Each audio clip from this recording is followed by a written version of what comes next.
Hello and welcome to the New Gig Podcast. I'm your host, Glenn Hodgson, and today I'm delighted to be joined by the General Manager at the Fractional Directory, all the way from Singapore, Mark Mullinix. How are you doing, Mark? Great. Thanks so much, Glenn. It's a pleasure to connect here and thanks for having me on. It's a pleasure indeed from this side. So, Mark, give us a little bit of a background on yourself and, of course, your really interesting journey that you've been on over the years.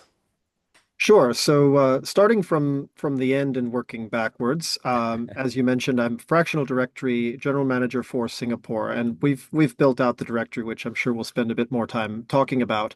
Yeah. Prior to that, I was a fractional leader, mostly functioning in the chief of staff and commercial areas, focused on startups specifically, helping startups realize value in a cost-effective way. So that has been the last few years of my journey. Before that, I was running my own startups, starting since 2013, focused on financial services, loyalty, and rewards models ranging from consulting to tech development and working with companies that got from zero to about 400 employees in various iterations of the startup journey. Before that, I was in a bit more of a conventional spot. I worked for American Express for 7 years across the region, based in Hong Kong, Singapore. Spent a bit of time in Europe and North America with Amex as well. So that's the quick summary. I've been based in Singapore more or less for about 20 years, and this is the long-term home.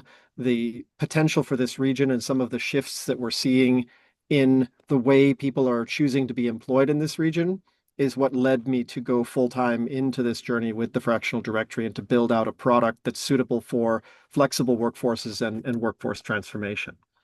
Excellent. And tell us a little bit more about the fractional directory in terms of what you're doing and the kind of the problems you're solving and the needs that you're meeting, Mark. Sure. So the directory you can think of as a phone book. And the reason I say that, it's a very simple analogy for those of you who've been around long enough to remember phone books. Um, we're not building a marketplace or a platform. We're not building Upwork or Fiverr or any of these places where talent connects in a very structured way. And we're choosing to do that because of the early stage of the market in this region. So we've built a tool and a search technology that allows employers to find the best suitable candidates for fractional leadership roles. And I'll unpack that a little bit if you don't mind. For Mm, fractional leadership roles, we're talking about senior level, department head, senior director, VP, SVP, and C-level kinds of roles. So really people who've been experienced managers, 15, 20 years of experience in roles running things as a responsible leader. That's what we really focus on with the fractional directory is that senior level talent who wants to stay heavily involved in both strategy and execution, but doesn't necessarily want to do it on a full-time 40 to 60 hour a week basis in a traditional role. yeah. The phone book analogy in the model works because we categorize the talent pool that exists here. We map every publicly operating fractional leader in our markets, and we're operating in Singapore, Australia, and New Zealand. Mm, And we allow companies to quickly and easily search for the individuals who specialize in the deliverables that are most at need. So not just, for instance, a CFO, but a CFO who specializes in raising your next investment round, or a CFO who specializes in international cross-border trade finance, if that's the stage of growth where your company is currently feeling a need. So it's a very well organized taxonomy of specialties and deliverables across each type of broad subject matter area. And the reason I use the phone book analogy is that the company then takes the responsibility for vetting and screening that talent further, just as they would in a normal hiring process. So we're not quite a recruitment agency. We're not a platform that is pushing certain profiles above others, but yeah. we create the easiest and fastest way for companies to find the talent that matches with their precise need at that moment. And just as you would with a phone book, you then qualify that person or those people from that short list by saying, we need to talk. how do you, what is the job that needs to be done, and is this person the right match for that? So that's the directory in a nutshell. It's a low friction model. We don't charge companies and we don't charge listing fees for fractional leaders to be listed. And again, the reason for that is seeing it as very early days of market development. We want as little friction as possible in the process. So it's easy for everybody to use, and you can think of it as a public good or a resource in that sense. Yeah. Absolutely. And the how are things going more generally? I mean, you talk about sort of fractional roles, Singapore, New Zealand, Australia. How established is this in terms of a concept, in terms of having specific needs, specific value that can be added to a company or an organization, but having this in a kind of more piecemeal approach? Have we moved far down the road, or are we still in a kind of 9 to 5 mindset that we need one person for one role, and they're going to do this, and we're not going to allow them to touch anyone else because this could be dangerous for us. It could be competition. It could mean sort of our IP may leak out of the organization. We see in Europe still a bit of a reluctance to this kind of model, even when it makes sense from a sort of a practical and a productivity angle. Kind of mindsets are still lagging on that. So how's it working in your markets, Mark? So it's working very well on the supply side. And that's perhaps the easiest thing to say. People Right. have figured out that as leaders, as mid to late senior career leaders, they don't wish to work in the traditional models anymore.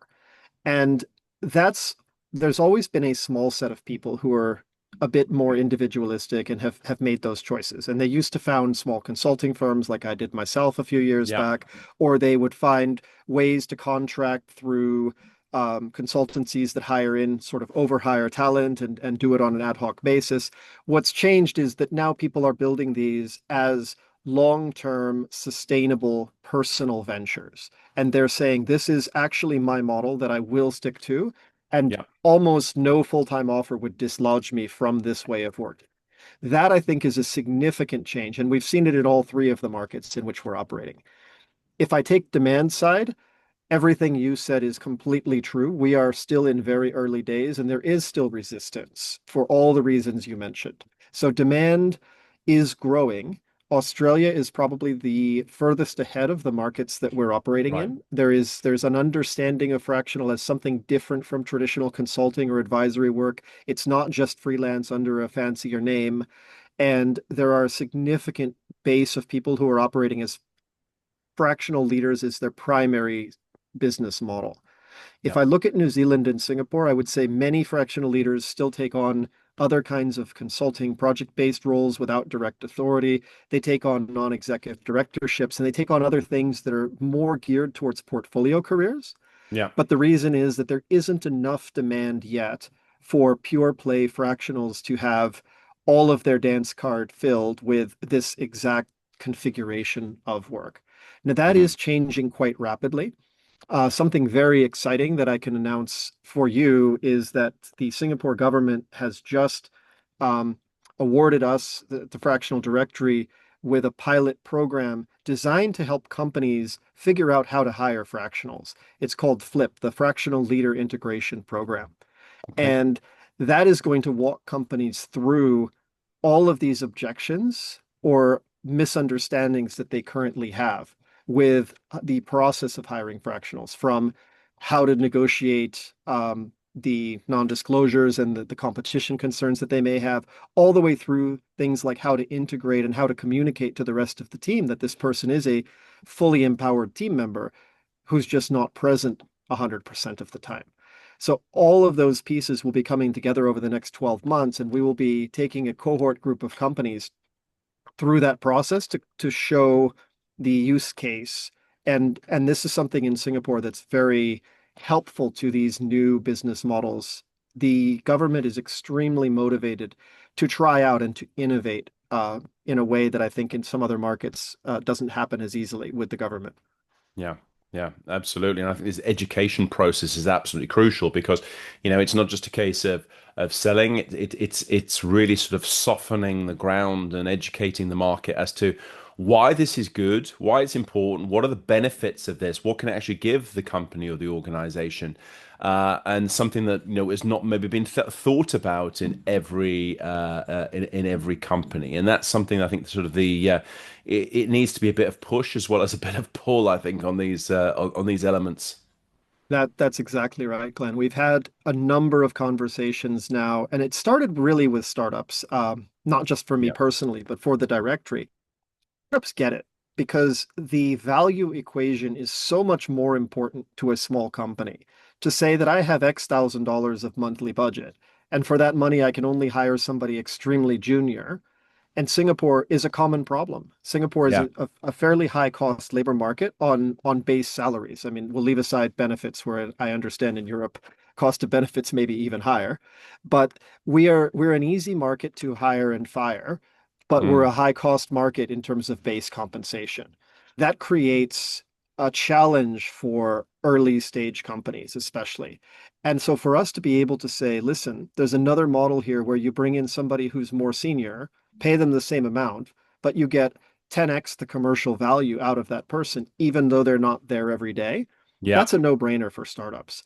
We're Yeah. starting to have the conversations now with other types of talent concentrators, by which I mean university incubators, VCs and PEs, other areas where there's a strong interest in reducing the time to value and increasing the ROI on every hire. And they're starting to get the picture that this is actually a change that could benefit the way they do business significantly. So I call those force multipliers. I see those Yeah. as real ecosystem changers where when a few PE firms start to place fractionals with their portfolio companies and they see the difference, and that gets um, publicly kind of announced or that comes out into the wild, that helps other companies realize that this is a model they should really be exploring.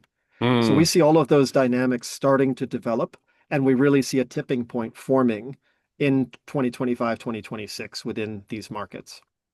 Absolutely, and I think this is a really interesting point as well. That sort of getting out there to showing what it can give, because the way I view this almost, Mark, is like the way in which you wouldn't employ a plumber or an electrician sort of 40 hours a week every week.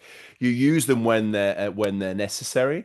And you bring them in and you have that bench strength, but also the fact that that plumber or that electrician is working on other people's jobs. They're increasing their knowledge and expertise by doing other things. And I think the same way if you want a fractional CEO or a fractional marketing head, by doing other projects, their knowledge and their relevance and their expertise is growing all the time. So again, that's I think a multiplier effect as well, that you can actually sort of access that senior talent who's actually getting better and better, a wider portfolio of assignments, which is helping their knowledge and expertise. You gain from that as opposed to losing in some mentality. You're absolutely right. And I saw this working in my own business, but I've also seen it with a number of other fractionals. When done right, the ability to cross-pollinate is fantastic. Companies Yeah. don't think that way because they think that you're working directly for their competitors. But in the Mm. vast majority of cases, a good fractional, number one, will have a moral and ethical boundary where they won't work for a direct competitor. Number Yeah. two, will be able to bring in the general without exposing the specific. And I Yeah. think that is a skill. It is unique to fractionals to have to juggle this, but it's most similar to the way consultants work, where clearly there are projects and teams that are in conflict with each other in a large organization. The difference is a fractional is a single brain and it has to have the firewalls a little Yes. bit more closely under control.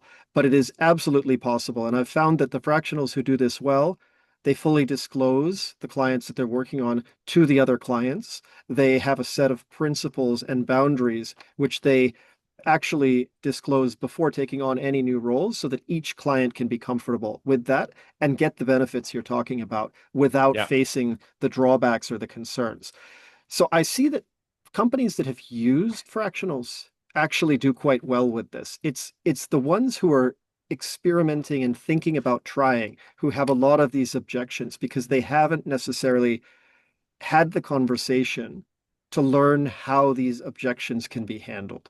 And that's Mm. where the education part of this and the very early days we find ourselves in the market, we'll start to help reduce those objections and make it clear that this model can work.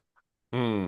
Well, one hopes so because them in the same way that you use an accountant or a law firm, they have rules of the road, tradecraft, trade practices as well. Hopefully, over time, we'll have a similar kind of set of rules of the road in place, but hopefully, sort of like mental acceptance that this is something that is actually good for the business, good for the individuals themselves, but also brings more value to the company at the same time. Yeah, I think it has to start with the value equation. I mean, Yeah, the individuals all know it's good for ourselves. That part's quite easy. But yeah, convincing the company that this is the right way in terms of time to value and return on investment, if you've tried it and it's worked for you, it's a no-brainer. If you've never tried it, it's hard to conceptualize in a vacuum. And so we've seen the growth happen through word of mouth, through companies trying it. And again, in the startup space, especially, a founder will try something. They'll tell five of their friends who are also in that founding startup space, yeah, and it seeds and it spreads in that way. yeah. But that doesn't necessarily happen in larger companies yet because those seeds have not been planted in our region. So Mm. that's where the SME space is where we see the most likely traction growing beyond where we are now. Yeah. And where does the resistance lie in larger organizations, Mark? Is it at the HR level? Is it the legal level? Where's the kind of is there one kind of trend that we can pull out here in terms of a roadblock that's in place in most organizations? Yeah, it's an interesting question. I think we have different dynamics in each of the markets we deal with. So I'll speak to Singapore Yep. as my most familiar market. Innovation in Singapore tends to take fairly predictable paths. And in a lot of cases, companies are reluctant to try something in times of deep pressure. They're reluctant to try something extremely new. That's a bit of a controversial statement, perhaps, but I've noticed that if you're really needing to reinvent, there needs to be such a strong catalyst for transformation in order to devote time to that we tend to double down on the tried and true and Yeah. figure that if we work harder, we can outwork our problems rather than Yes. necessarily come up with a new way of doing things. Yeah. Again, I may get some flack for that, and it's an extremely broad statement. Yes. But when it comes to innovation, there's this feeling that if all of us are doing things the same way, then it's an execution question, and we just hire the best people and work the hardest, and we will win. Mm. Versus staying out, deviating from our lane, trying something entirely different where there is a risk of failure. I think that dynamic has perhaps slowed down the uptake on things like this. And that Mm. comes mostly from, I would say, that it's the HR and it's the founding team. It's probably equally split, but the larger the company, the more likely it's the HR side of things. Yeah. The number of policies, procedures that have to be sorted out to bring somebody in on a new employment model. And this is, again, different from contingent labor. It's not a payroll service provider, kind of customer service contractor. This is somebody who's senior and they're empowered to make decisions about other people's performance. That's a very confronting place to have somebody who's not there full time. And so for Yeah. HR to think about what that looks like to get to the best outcomes, that's actually a pretty big piece of work. Mm. Mm. That's where we'll be able to help them do that going forward in this government pilot to show that it's not as big a piece of work as they think it is. As it's like cleaning a messy room, right? Once you get started, it's not as bad as you think it's going to be. But when you're staring at the gigantic piles all over the place, Yeah, yeah, yeah, exactly. you don't really know even where to start. And that's I think where we sit a little bit with some of these companies who are reluctant to adopt. Yeah, yeah, I know it's a complicated process, and I think that there just need to be these kind of new shifts, and I think it's almost like sort of when the light bulb was invented. You can only improve candles so much before you need a new approach, and that was the light bulb. And I think it's this kind of shift that I think is necessary. It's a bit bigger for some members of the organization, the others to take that. But I certainly agree with you. I think the more startups, scale ups, SMEs that are seen doing this, succeeding in this kind of space, I think that's where it will spread from. And of course, with the productivity gains and the cost elements as well, which will be much more efficient within that space as well. I think that will Yep. be a natural evolution, and I think that you know even now we're seeing more jobs that are actually, instead of talking about a role, which is the traditional way, this is a role we're looking for this person.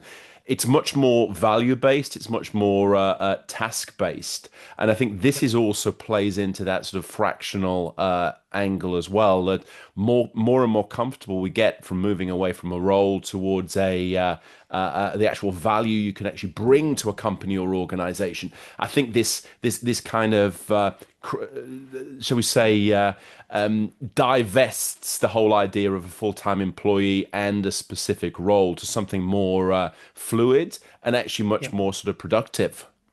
Yep. I see the benefits for both companies and workers. And I think that's what's really critical to this. This is a true win-win. I think the third factor I'd mention that is true in most developed markets, but especially so in Singapore, is the demographic shifts that we're seeing. So Right. we have a rapidly aging, and I believe it's actually technically referred to as a super aged society. By Yeah. 2030, over 25% of our population will be 60 plus. Yeah. And we are well below replacement birth rates, as most countries are at this point in the developed Yes. world. Yeah. Those Yeah. two factors mean that extracting the maximum amount of talent capital per worker is extremely important. Yeah. And the senior workforce by age correlates closely with senior workforce by leadership level, is currently less than fully utilized because there are a lot of societal factors around leaving the workforce. We have a high savings rate. People don't have economic imperatives to work in many cases. Right. So there's actually an ability to recover that, which will increase Singapore's overall talent capital. And I think that's really critical because we're a resource um, poor country in terms of what we've created has been entirely knowledge and services based for Yeah. many, many years. We have manufacturing, but we don't have any natural resources. We don't have anything that's renewable except for our human capital and what that capital can be deployed against. Yeah. So keeping that human capital at a high level of productivity becomes incredibly important. And given the demographic shifts, this is one way to do that where some of those seniors who opt out of full-time roles can opt back into something that is more flexible and more designed to fit their ways of thinking and working. And that Yeah. contribution to society or the economy is absolutely critical for Singapore to maintain in a global talent competition its role and its kind of primary place within the Southeast Asian region. Mm. Yeah, I think that is a really great point. I think that often gets forgotten. I mean, we talk about sort of AI filling in the gaps, but I think also the element that we need to be able to get the right people and get talent into the marketplace. And I'd even go further, Mark, and say, people who have looking after elderly relatives, looking after smaller children, who need more flexibility and freedom as to when, where, and how they work. It's in economies and also in a company's best interest to actually integrate them into the workplace and adding value. And sometimes that's not always traveling to one location 5 days a week, 9 to 5, 9 to 6. It needs to be something a little bit more flexible to get the best out of these individuals as well. So I think when necessity, they always say that necessity is the mother of invention. So I think this should probably be something that we should lean into, Mark. Yeah, I fully agree. And I think that's where the government has chartered this effort to build out and investigate new models. Now they've started doing that with 45 plus workers, but that is Yeah, going to extend, I think, through how these flexible business models can be deployed for folks, as you described, who may have caregiving responsibilities, who may yeah, have other commitments, and may not be able, even if they are willing, to participate in a traditional labor market. And yeah. and as we see the demographics more and more shift towards that it's not even a dumbbell shaped economy. It's a triangle shaped economy where Right. so Yes. many of the population is going to require senior care. And Yeah. so few people are able to provide that. The average number of carers per elderly is a measure that countries are tracking. And once that number drops too low, you don't have people able to fully participate because they have duties to take care of the generation above. That is absolutely going to happen here, and Yeah. is happening already. So I think that's well beyond where we can go, but there's societal implications around all of these shifts that are really profound, and they all lead towards the need for flexibility. Yeah. AI is one leveler, but flexible work solves for the human elements that AI can't level. Yeah. And back to the global talent piece, it also is a leveler where AI is equally deployable across markets to a great extent. Getting Yes. human capital right at a public policy level is something that can differentiate countries beyond AI. Yeah, absolutely. And for what it's from my impression, Mark, Singapore, New Zealand, Australia, there's no shortage of people wanting to actually pick up more of a fractional career, more of a fractional lifestyle and work style. It just seems to be on the increase. So if companies and organizations want to access the best talent, they have to be flexible in their models as well, or else they'll miss out on an even bigger chunk of the talent that's available.